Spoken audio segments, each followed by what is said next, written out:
एक और बड़ी खबर मिल रही है। हिमाचल विधानसभा से बीजेपी विधायक निष्कासित किए गए हैं। जयराम ठाकुर समेत 14 विधायक निष्कासित किए गए हैं। विधायकों को निष्कासित करने का प्रस्ताव ध्वनिमत से पास किया गया है। यह हिमाचल से बड़ी खबर मिल रही है। हिमाचल विधानसभा से जयराम ठाकुर समेत 14 विधायक निष्कासित किए गए हैं। हिमाचल विधानसभा की कार्यवाही फिलहाल स्थगित कर दी गई है। यह बड़ी जानकारी मिल रही है। हिमाचल प्रदेश में इस वक्त सियासी कलह मची हुई है।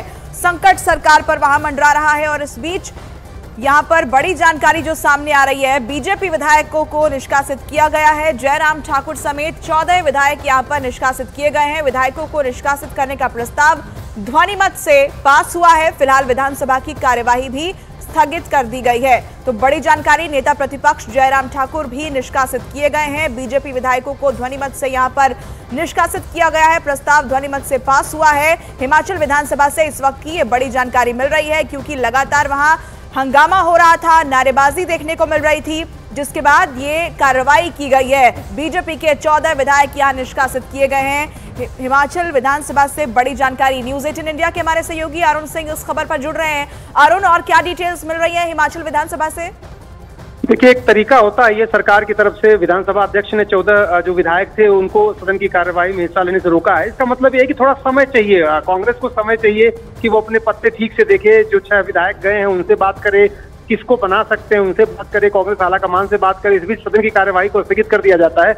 उसकी वजह यह है कि अगर कट मोशन पर वोटिंग होती है तो तुरंत के तुरंत कांग्रेस सरकार को अपना बहुमत एक तरह साबित करना पड़ेगा, क्योंकि अगर वहां आपका बहुमत नहीं होता और अगर कट मोशन पे वोटिंग होती है, ध्वनिमत से पास नहीं होता है, वोटिंग की मांग अगर करता है विपक्ष बीजेपी, तो आपको अगर वोटिंग करानी पड़ेगी तो वहीं साफ हो जाएगा कि आपके पास संख्या बल है कि नहीं है। कुछ देर तक टालने के लिए, उसको कुछ देर तक ये परिस्थिति ना आए सामने, उसको टालने के लिए सरकार विधानसभा अध्यक्ष के साथ एक तरह से जो सहमति होती है, जो नजरों में बात होती है, जो नेता सदन होता है और जो सचेतक होते हैं उनकी विधानसभा अध्यक्ष से कहने के लिए, भारतीय लोकतंत्र में जरूर स्पीकर का जो पद होता है वो निरपेक्ष होता है, लेकिन अमूमन देखा यह जाता है कि सरकार जो चाहती है वो हो जाता है। और कई बार आपने देखा होगा इशारों में सदन को स्थगित कराने की बातें होती हैं और सदन स्थगित भी हो जाता है।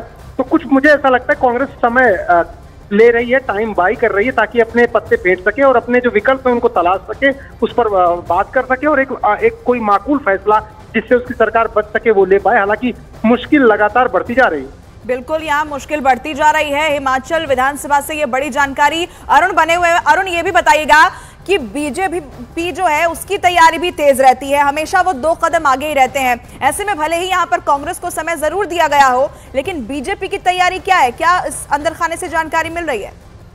देखिए, बीजेपी की तैयारी बहुत पुख्ता नजर आ रही है, क्योंकि एक संकट से उबरने का कांग्रेस आलाकमान का अभी जो प्रयास था वो अभी परवान भी नहीं चढ़ा कि दूसरा संकट आ गया। विक्रमादित्य सिंह का इस्तीफा दे देना कैबिनेट से ये दिखाता है कि मुख्यमंत्री में उनकी आस्था नहीं है, और किसी मुख्यमंत्री में अगर उसकी कैबिनेट के किसी सदस्य की आस्था नहीं है तो ये बड़ी बात होती है। इसके अलावा और भी मंत्री हो सकते हैं और भी विधायक हो सकते हैं।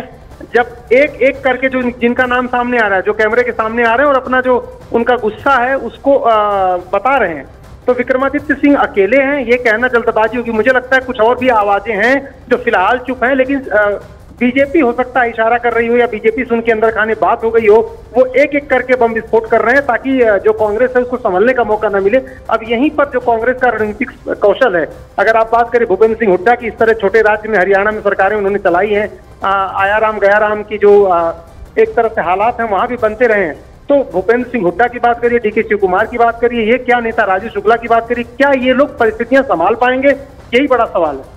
लेकिन जिस तरीके से सवाल यहाँ पर विक्रमादित्य सिंह ने उठाए, उन्होंने वो भावुक भी हो गए कहते कहते कि उनके पिता की मूर्ति लगाने के लिए जगह नहीं दी गई। तो नाराजगी बहुत ज्यादा है अरुण यहाँ पर, और ये संख्या जिस तरीके से आप बता रहे हैं कि और बढ़ भी सकती है।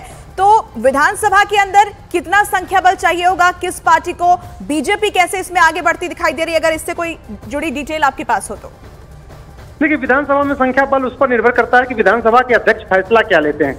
कांग्रेस ने जिस तरह से नोटिस जारी किया है, कांग्रेस की संस्तुति पर हो सकता है कि विधानसभा अध्यक्ष जो 6 विधायक हैं उनको डिस्क्वालीफाई कर दें।